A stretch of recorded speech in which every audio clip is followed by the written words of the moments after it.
Bismillahirrahmanirrahim. Assalamualaikum warahmatullahi wabarakatuh. Alhamdulillahirabbil alamin. Wassalatu wassalamu ala asyrafil anbiya'i wal mursalin wa ala alihi wa sahbihi ajma'in. Qala Allah Ta'ala fi kitabihil karim, ya ayyuhalladzina amanu taqullaha haqqa tuqatih wa la tamutunna illa wa antum muslimun. Ma'asyiral muslimat yang dimuliakan oleh Allah Subhanahu wa taala. Alhamdulillahirabbil alamin. Kita memuji Allah Subhanahu wa taala yang mana sampai saat ini kita masih dalam keadaan sehat walafiat. Maka tentu ini semua nikmat dari Allah Subhanahu wa taala. Maka wajib bagi kita untuk tetap bersyukur kepadanya, sehingga dengan kita bersyukur insyaallah Allah akan menambahkan nikmat tersebut.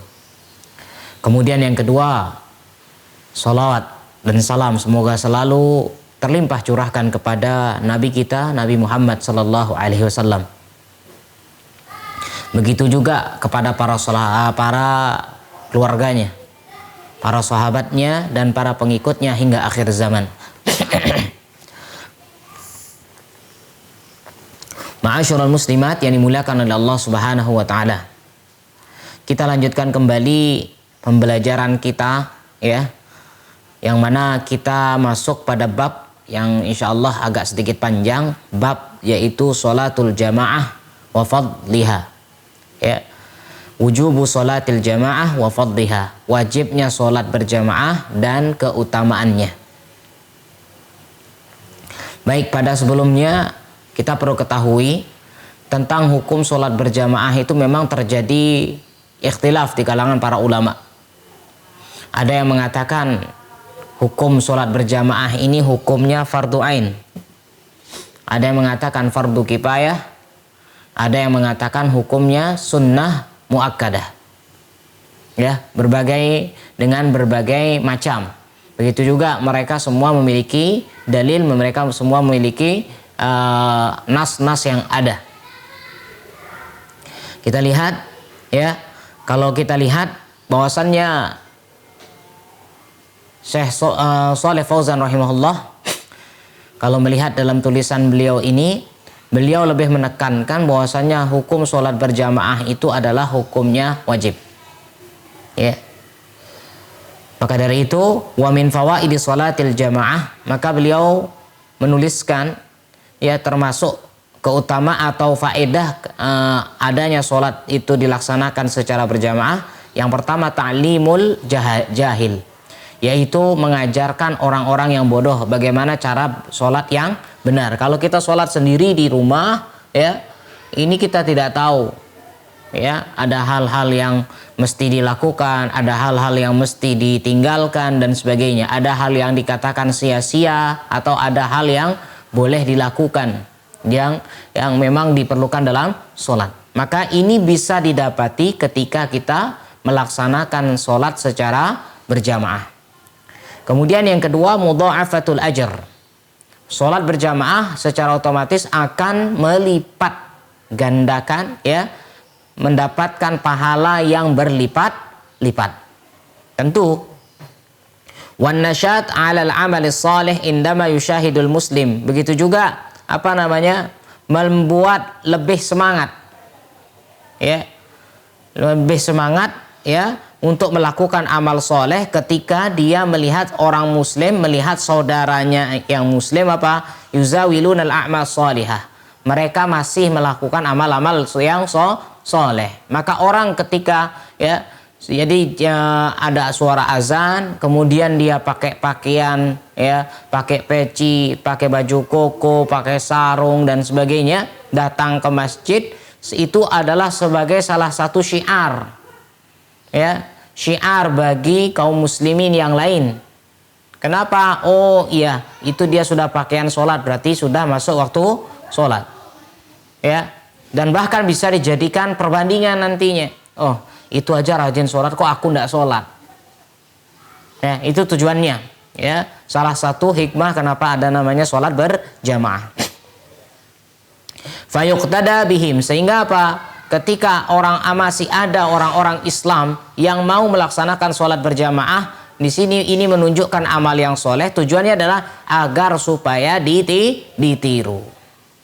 Wa fil hadisil muttafaq alaih anan Nabi SAW, dari hadis yang diriwayatkan yang disepakati ya Bukhari dan Muslim bahwasanya Nabi Shallallahu Alaihi Wasallam bersabda, "Salatul jamaati tafdulu salatal fadzi bi 27 darajah." Bahwasanya salat berjamaah itu lebih utama daripada salat sendiri dengan jarak atau dengan perbedaan 27 derajat. Wa fi riwayatin, dalam riwayat yang lain, bi 25, yaitu 25.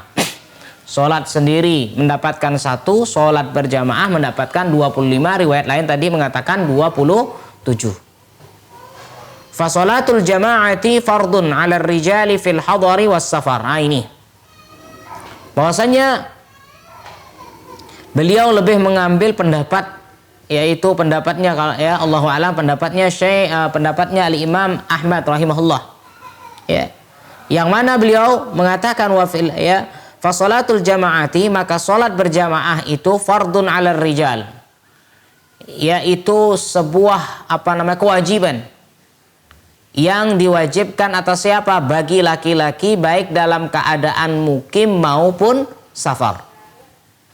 Wa fi halil aman wa fi halil aman wa fi hali al khauf, baik dalam keadaan aman ya tenang, begitu juga dalam keadaan ketakutan khauf, tetap melaksanakan sholat secara berjamaah wujuban ainiyan ya. Jadi beliau mengatakan hukum sholat berjamaah ini adalah wajib ain ya. Kan wajib ain itu adalah yang harus dilakukan oleh dirinya sendiri, tidak boleh ya, tidak ada perwakilan.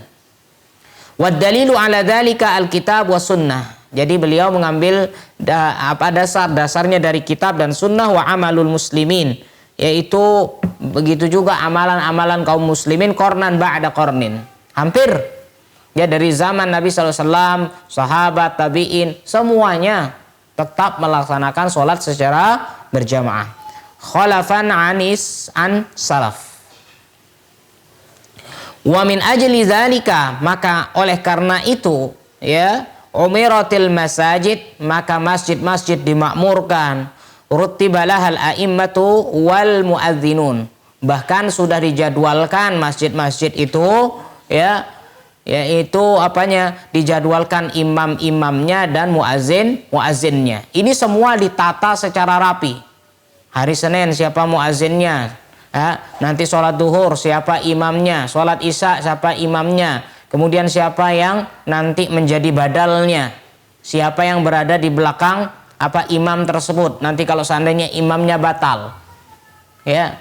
Ini sudah dirancang ya dalam setiap masjid ya. Maka dari itu ini menunjukkan tentang wajibnya hukum sholat berjamaah. Wa syurri'an nida laha bi'a'la saut, bahkan disyariatkan ketika panggilan azannya bi'a'la saut, dengan suara yang tertinggi, artinya suara yang keras, bukan bisik-bisik. Azan itu bukan bisik-bisik, tapi dengan suara yang lantang, yang keras, sehingga dia mengatakan hayya 'alas shalah, hayya 'alal falah. Yang mana dua kalimat ini ya, hayya 'alas shalah, ayo kita menegakkan salat, hayya 'alal falah, ayo kita menuju kemenangan. Wa qala Allah Ta'ala fi halil khauf. Tadi dikatakan bahwasanya ya sholat berjamaah ini wajib juga dilakukan ketika dalam kondisi khauf. Ingat, ini pendapatnya Syekh Shalih Fauzan rahimahullah. Ya, maka Allah Ta'ala berfirman dalam keadaan ketakutan ya, dalam surat An-Nisa ayat 102. Allah Ta'ala berfirman, wa idza kunta fihim fa aqamta lahumus sholata faltaqum ta'ifatum minhum ya. Bahwasanya ayat ini bercerita tentang bahwasanya ketika terjadi peperangan ya, ternyata musuhnya ada di samping kita atau musuhnya ada di depan kita ya. Bagaimana kemudian waktu sholat masuk bagaimana? Tetap wajib melaksanakan sholat berjamaah, tentu dengan cara yang berbeda. Ya. Maka haitsu lam yurakhisu lil muslimin fi tarki halal khauf. Apa? Ya, bahwa fadallat ala hadhil ayah, maka ayat ini, ayat yang tadi An-Nisa ayat 102 tadi mengatakan, ya, menunjukkan bahwasannya ala ta'akkudi wujubi sholatil jamaah, wajibnya sholat berjamaah. Haitsu lam yurakhisu lil muslimin. Kenapa? Karena tidak diberikan tarkhis, tidak diberikan rukhsah, keringanan bagi kaum muslimin fi tarki halal khauf. Dalam keadaan perang begitu saja tetap melaksanakan sholat berjamaah. Dalam khauf ini dinamakan dengan sholatul khauf, sholat dalam keadaan ketakutan sambil berjaga-jaga. Ya. Falau kanat ghaira wajibah, kalau seandainya sholat berjamaah ini tidak wajib, lakana aulal a'dzar bisuqutiha uzrul khauf. Ya, maka yang paling utama, ya, uzur yang paling utama tentang, ya, jatuhnya hukum sholat berjamaah ini, ya, yaitu uzur dalam keadaan ketakutan. Kenapa tidak sendiri-sendiri saja sholatnya? Sama, kan gantian gitu. Ya, kamu sekarang, nanti aku, ya, selesaikan dulu satu salam, nanti aku yang isi. Sendiri-sendirilah bahasanya. Ya. Ternyata apa? Fa innal jamaah fi sholatil khauf tutraku laha aksar wajibatis sholah. Bahwasanya sholat berjamaah, ya, fi sholatil khauf, ya, dalam keadaan dalam sholatil khauf tutraku laha aksar wajibatis sholah. Padahal itu lebih lebih bisa untuk meninggalkan sholat berjamaah. Falaula ta'akkudi wujubiha lam tutrak min ajliha tilkal wajibat al-katsirah faqad ukhtifirat fi sholatil khauf af'alun katsirah min ajliha. Bahkan dalam sholatul khauf memang terjadi sedikit terjadi perbedaan mengenai masalah sholatnya, bagaimana tata caranya, ada yang dikurangi dan sebagainya. Ya, maka semua yang ini, ya, keadaan sholat dalam keadaan seperti ini kelihatannya kurang. Tapi ingat, faqad iktufirat fi sholatil khauf. Kenapa? Telah diampuni, ya, af'alul katsirah min ajliha. Kenapa? Karena melakukan sesuatu yang kita bergerak yang bukan termasuk bagian dari sholat. Tapi itu sudah ughtufirat, kata beliau. Itu artinya sudah dima'fu, sudah dimaafkan. Karena dalam kondisi ketakutan. Wa fil hadisil muttafaq alaih min Abi Hurairah radhiyallahu anhu. Dari hadis yang diriwayatkan oleh Imam Bukhari dan Muslim dari Abi Hurairah radhiyallahu anhu, anin Nabi sallallahu alaihi wasallam, beliau bersabda, inna asqalas salati 'alal munafiqina salatul isya'i wa salatul fajri. Salat yang paling terberat bagi orang-orang munafik adalah salat isya dan salat subuh. Ini yang paling berat bagi orang munafik. Walau ya'lamuna ma fihima la atauhuma walau habwan. Kalau seandainya mereka mengetahui tentang apa yang ada, pahala yang besar ada pada keduanya, ya, isya dan subuh itu, kalau mereka tahu tentang pahala besar tersebut, mereka pasti akan datang walau kana habwan, meskipun dalam keadaan merangkak pun mereka akan datang. Ya. Kalau mereka tahu, kalau mereka meyakini tentang adanya pahala besar bagi orang yang melaksanakan sholat berjamaah, terutama sholat isya dan subuh. Akan tetapi, ya, fenomenanya, kenyataannya, faktanya, ini yang paling berat. Maka dari itu, kalau ada di kalangan kita masih ada yang sholat isyaknya ataupun sholat subuhnya masih terasa berat, hati-hati. Khawatir ada ada sifat munafik dalam diri kita, wal iyadzubillah. Ya, jangan sampai kita merasa berat melakukan sholat dua sholat ini. Kenapa? Karena ini adalah ciri-ciri orang munafik, wal iyadzubillah. Walaqad hamamtu, Nabi SAW melanjutkan, walaqad hamamtu an amura bis shalah fatuqam. Aku ingin sekali, beliau ingin sekali apa? Yaitu apa? An amuru bis shalah, memerintahkan untuk salat, orang lain untuk salat, fatuqam, sehingga salat itu dilaksanakan, summa amara rajulan fayusalli bin nas. Kemudian aku perintahkan seseorang untuk menjadi imam, ya, untuk salat bersama kaum muslimin yang lain. Summan talaqa ma'i birijalin ma'ahum. Kemudian aku pergi dengan sebagian yang lain, ya, dengan apa? Dengan apa? Ma'ahum huzamun min hatabin ila qaumin, yaitu sambil membawa kayu bakar, ya, yang mana maksud beliau akan membakar rumahnya kaum la yashhaduna shalah, yang mana mereka tidak mau, ya, yashhaduna shalah, menyaksikan salat, artinya tidak mau melaksanakan salat berjamaah. Fa'ah riku alaihim buyutahum binar, aku akan bakar rumah-rumah mereka, ya. Ini bahasanya apa? Walau, ya, walaqad hamam, sangat-sangat ingin membakar rumah orang-orang yang tidak mau datang ke masjid untuk melaksanakan sholat berjamaah, sampai ingin dibakar rumahnya, ya. Maka wajhud al-istidlal minal hadisi ala wujubi sholatil jamaah, ya, min nahiyataini. Maka di sini, ya, dalam hadis ini, ya, ada istidlal, ada apa namanya, ada dalil, ada dasar, ya, ada dasar dalam hadis ini tentang apa? Wajibnya sholat berjamaah dari dua segi. Yang pertama, an-nahiyatul ula, dari sisi yang pertama, annahu, ya, wasafal mutakhallifina anha bin nifaq. Jadi beliau dalam hadis ini, ya, para ulama mengambil sebuah pelajaran. Jadi beliau, ya, mensifati orang-orang yang tidak mengerjakan sholat berjamaah anha bin nifaq, mensifatinya dengan sifat munafik.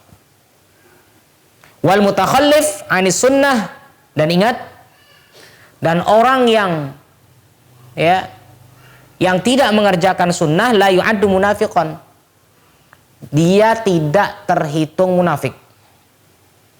Ingat sekali lagi, orang yang tidak, ya, yang tidak melaksanakan sunnah, dia tidak terhitung munafik.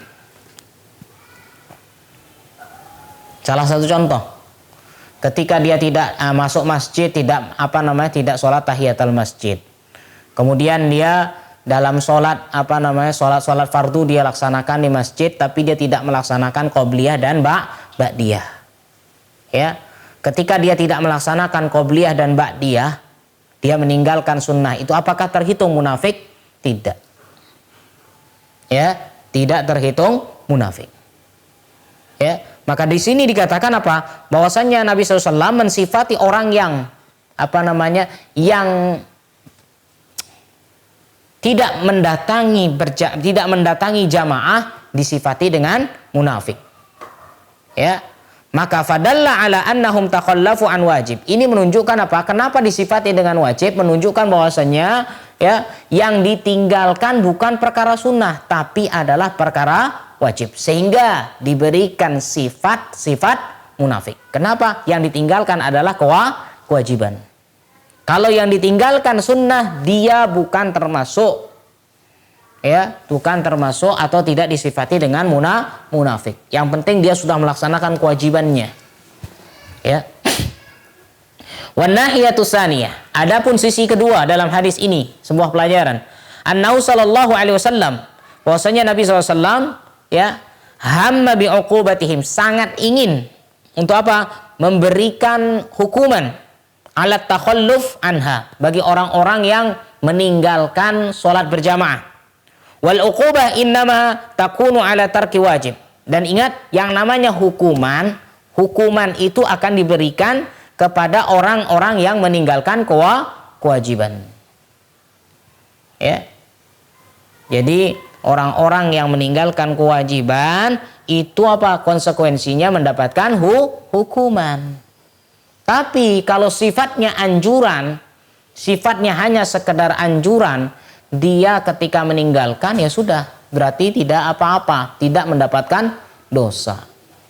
Tapi ketika wajib ya, diperintahkan kepada yang wajib kemudian dia meninggalkan, maka tentu pasti akan ada hukumannya.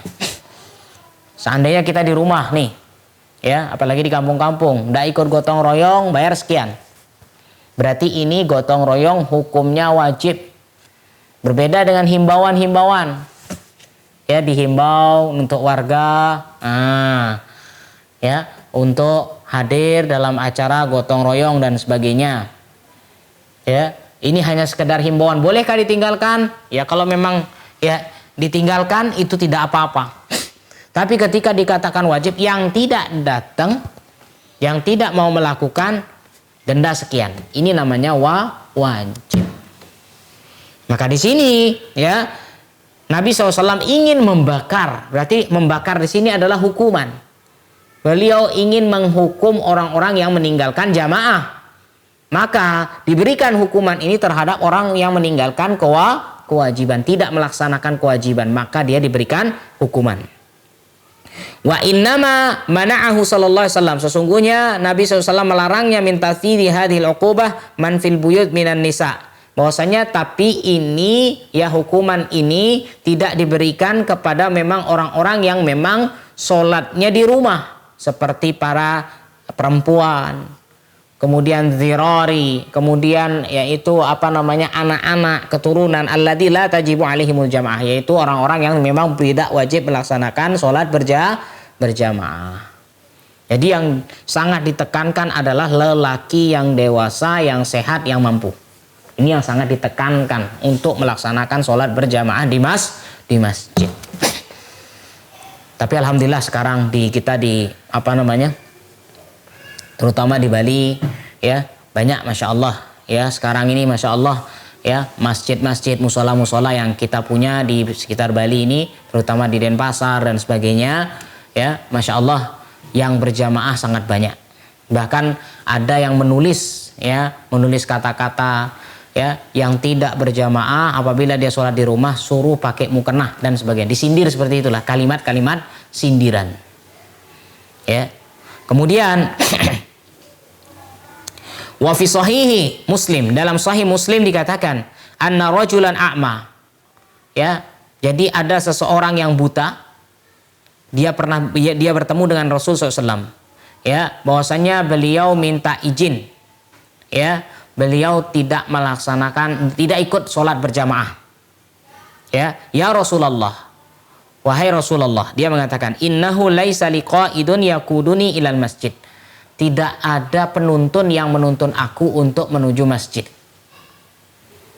Fasa'alahu, maka dia bertanya ya, maka dia meminta ya, jadi orang yang buta ini meminta kepada Nabi SAW an yurakhisalahu, yaitu memberikan keringanan baginya, an yusalliya fi baitih, mendapatkan keringanan apa? Yaitu untuk sholat di rumahnya. Farakhasalahu, awalnya Nabi memberikan tarkhis, awalnya Nabi memberikan keringanan ya sudah tidak apa-apa sholat di rumah. Falamma walla da'ahu, kemudian ketika mau berpisah, sudah sudah sama-sama saling membelakangi ya, mau berpisah, maka ya, jadi da'ahu, Nabi memanggil kembali orang yang buta tersebut. Faqala, dan beliau mengatakan hal tasma'un nida bis shalah, apakah kamu dengar enggak kamu panggilan sholat, dengar enggak azan? Dia mengatakan na'am. Maka Nabi SAW mengatakan fa'ajib, maka wajib. Ya, hadis ini diriwayatkan oleh ya Imam Muslim dalam hadis Abu Hurairah. Ya, yang buta saja diperintahkan oleh Rasul untuk berjamaah. Yang buta, tidak memiliki penglihatan. Apalagi, mohon maaf ya istilahnya, yang matanya hanya sekedar, yang masih bisa melihat meskipun sudah rendah penglihatannya. Apalagi yang normal matanya. Ya. Yang buta saja Rasul perintahkan untuk datang ke masjid. Kenapa? Karena masih dengar azan. Apalagi yang sehat walafiat.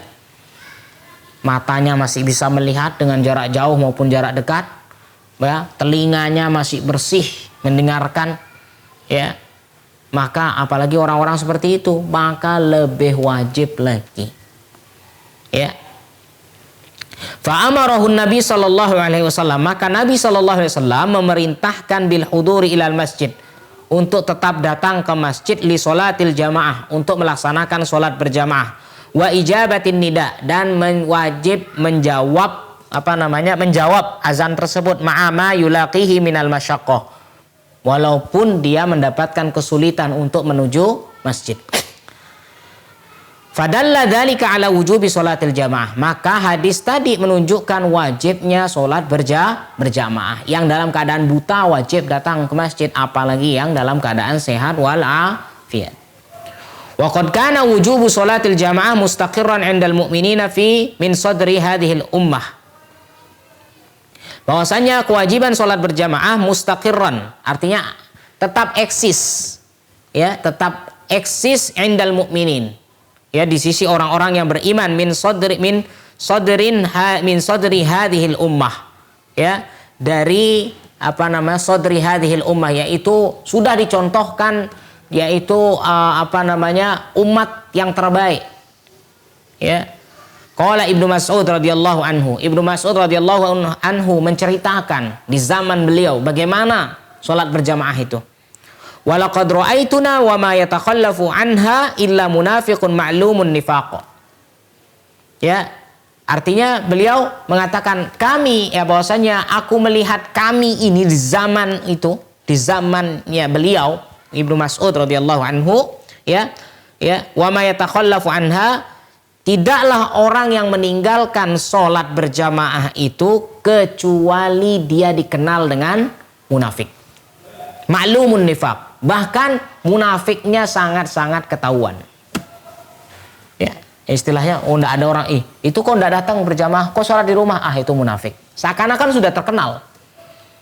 Ya, di zaman itu, orang yang enggak mau datang ke masjid dikatakan sebagai orang yang munafik, disifati dengan munafik.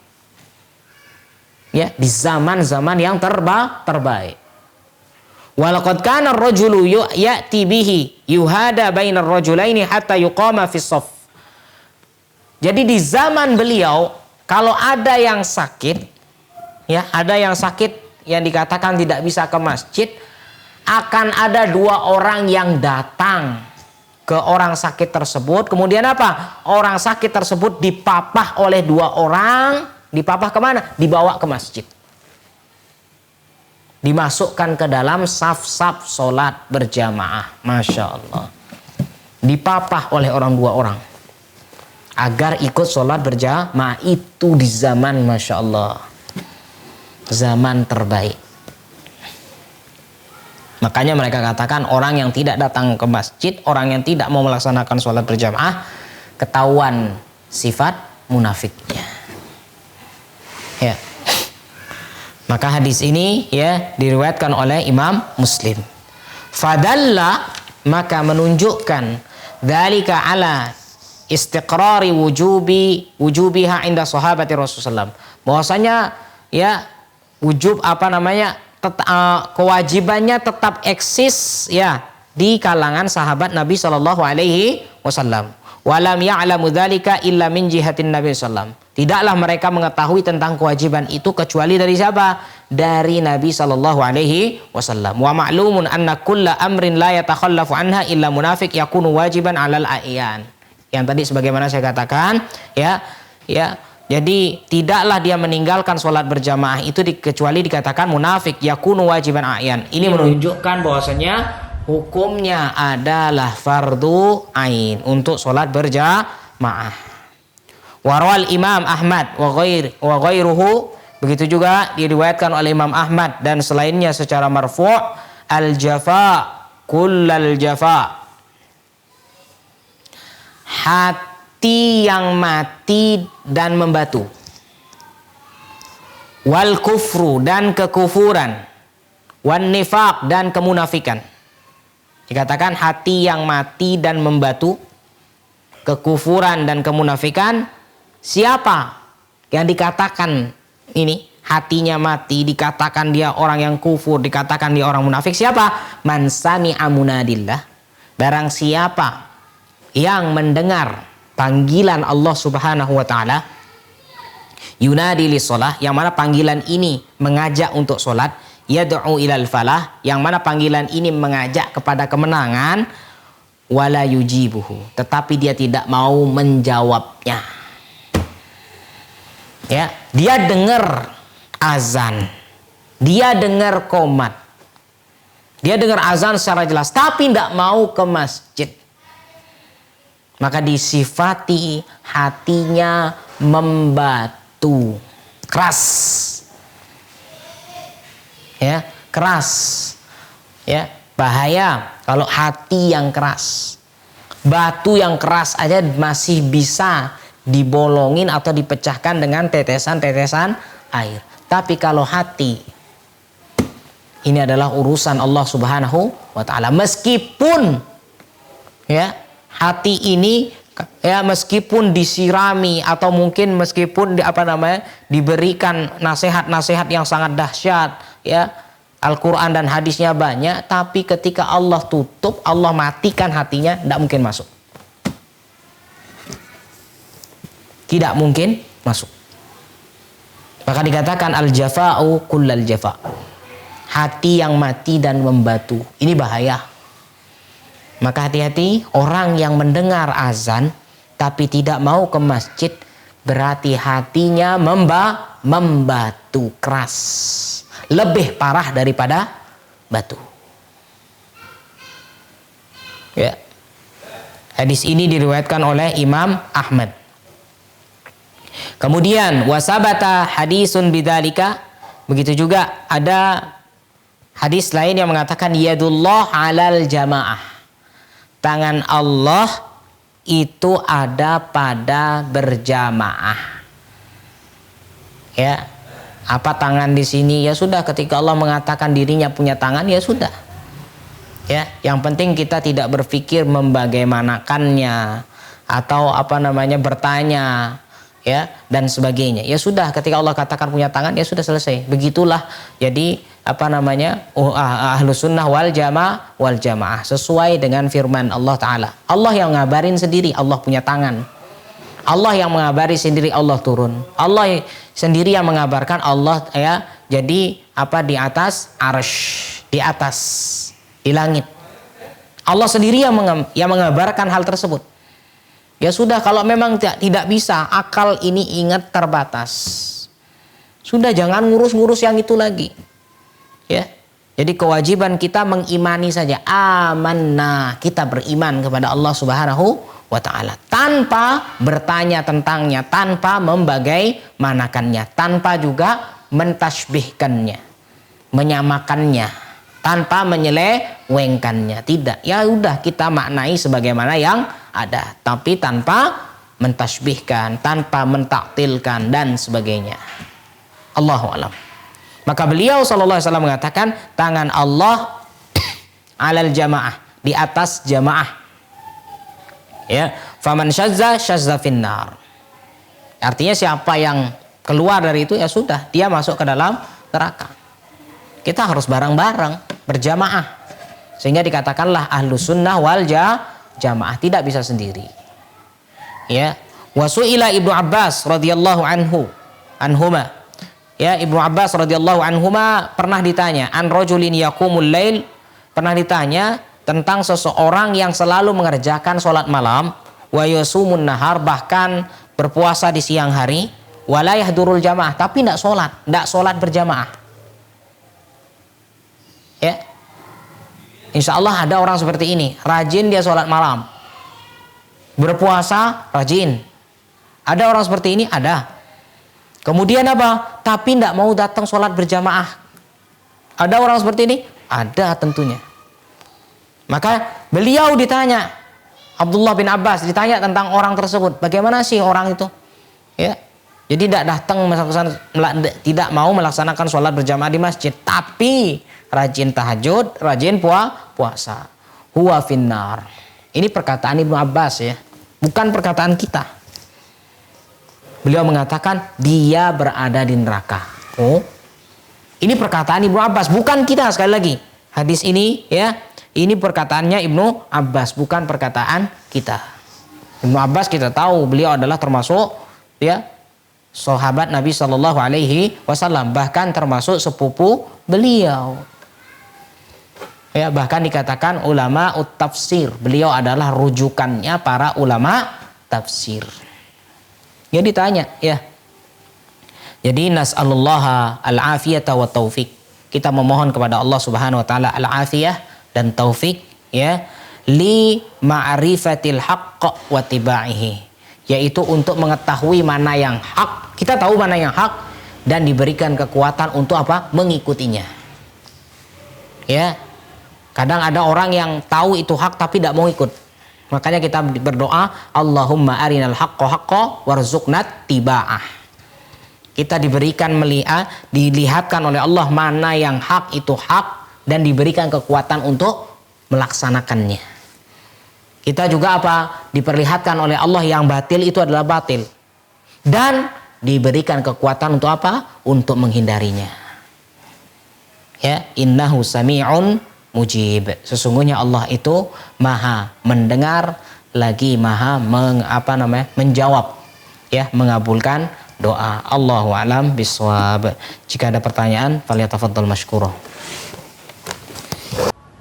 Baik. Ada hadis riwayat Imam Muslim dari Abu Hurairah yang menerangkan bahwa bersabda Rasul Shallallahu Alaihi Wasallam, wanita, keledai dan anjing dapat memutuskan sholat. Apa maksudnya? Apakah ketika mereka lewat di depan kita saat sholat, sholat menjadi batal? Betul. Ya, jadi pas kalau kita sholat, kita tidak pakai sutroh, kemudian salah satu di antara mereka lewat. Wanita di sini adalah wanita yang sudah haid, ya, bukan anak-anak. Ya, kadang kan anak kita lagi sholat, anak perempuan kita lewat seliwar ya sana sini, itu tidak dihitung. Jadi wanita di sini adalah wanita yang sudah haid. Begitu juga keledai yang sudah keledai, ya. Jadi tidak diterangkan apakah keledai jantan atau betina, sama saja. Apakah yang sudah dewasa atau yang anak, sama saja. Kemudian anjing juga dapat membatalkan sholat seseorang kalau dia tidak pakai sutroh. Anggap ini sholat, kita sholat begini, kita sholat sini.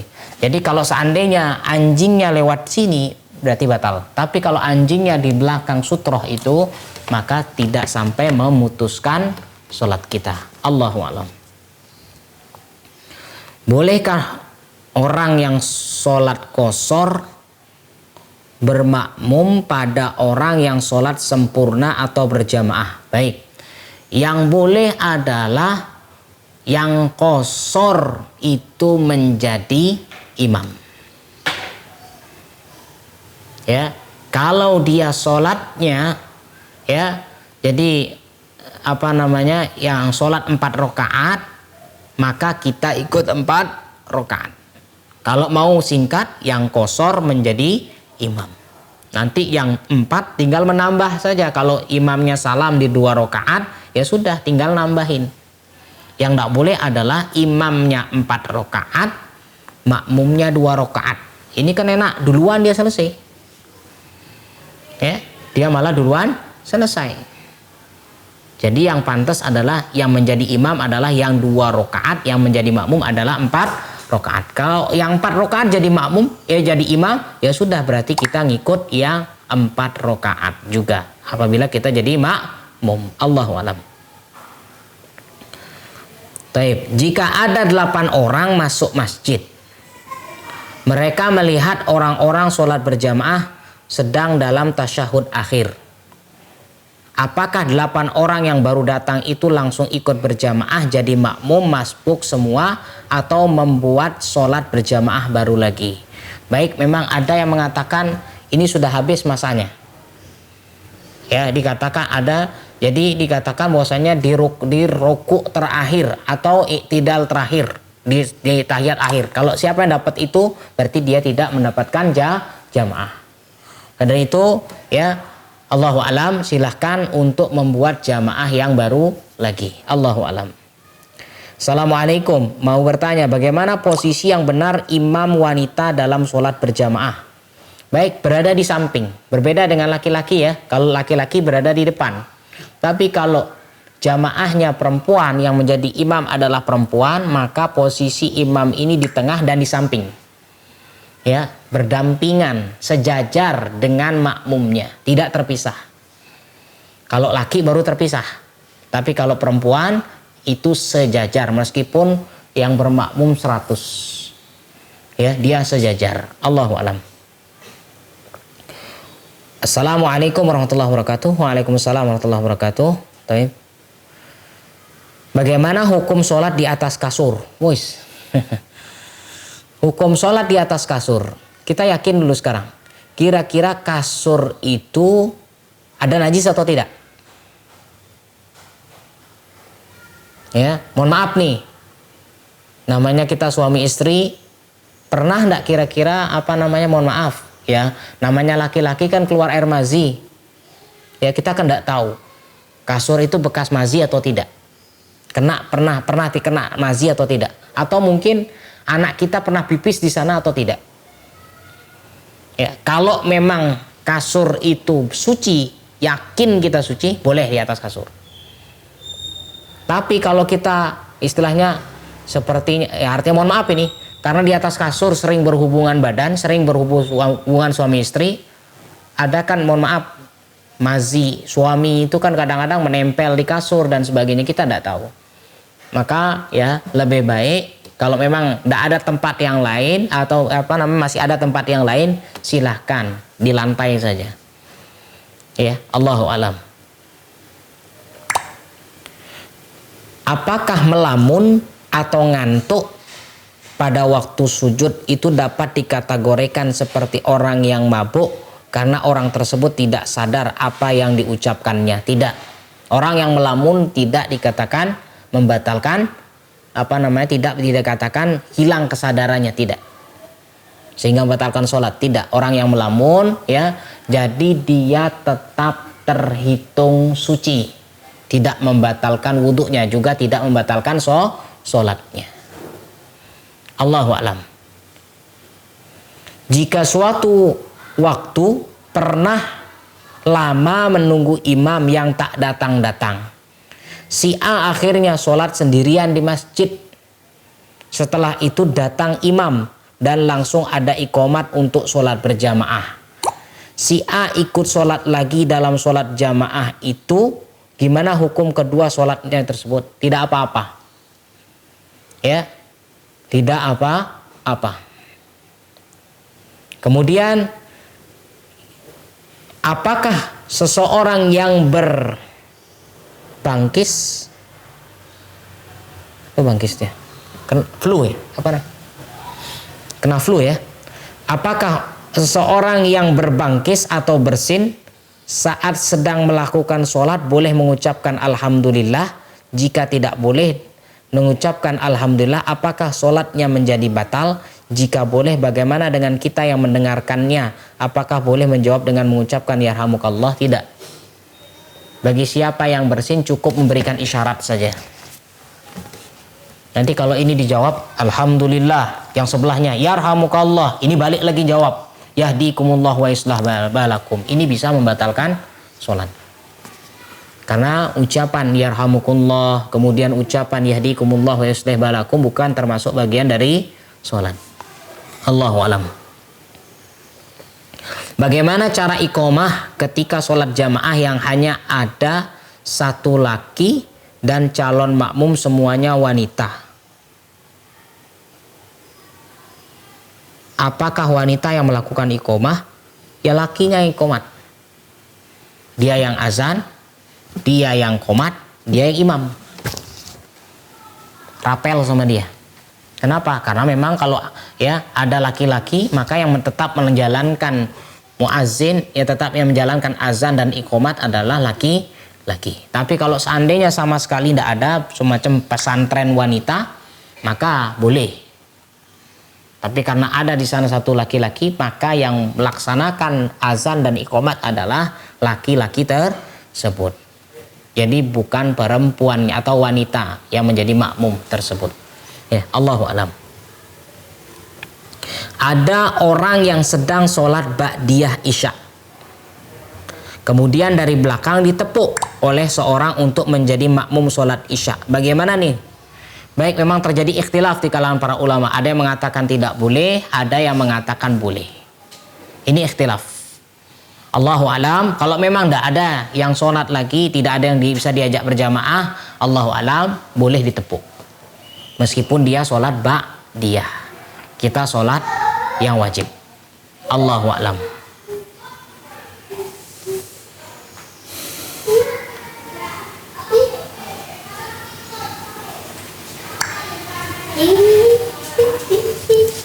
Ketika wanita sholat fardu di masjid berjamaah dengan laki-laki, apakah pahalanya juga sama? Artinya dapat pahala berjamaah, karena saya pernah dengar wanita lebih baik sholat di rumah. Betul.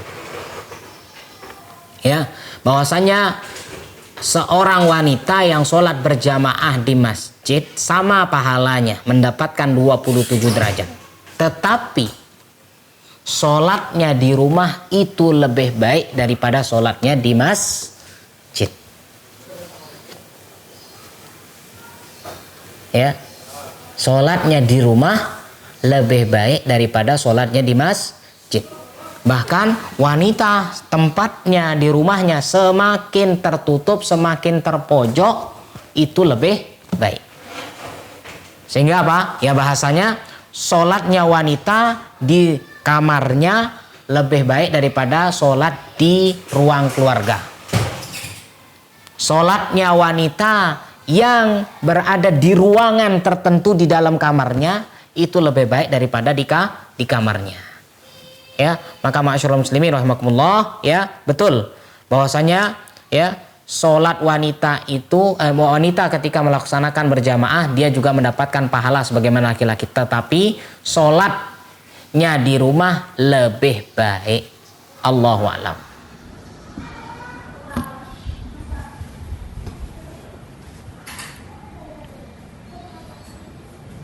Baik.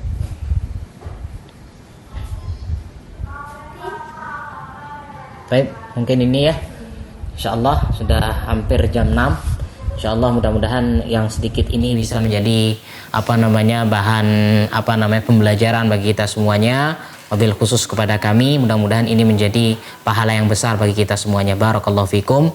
Saya akhiri dulu kajian ini dengan membaca ya, wassallallahu ala sayyidina Muhammad, subhanakallahumma bihamdika asyhadu an la ilaha illa anta astaghfiruka wa atubu ilaik. Assalamualaikum warahmatullahi wabarakatuh.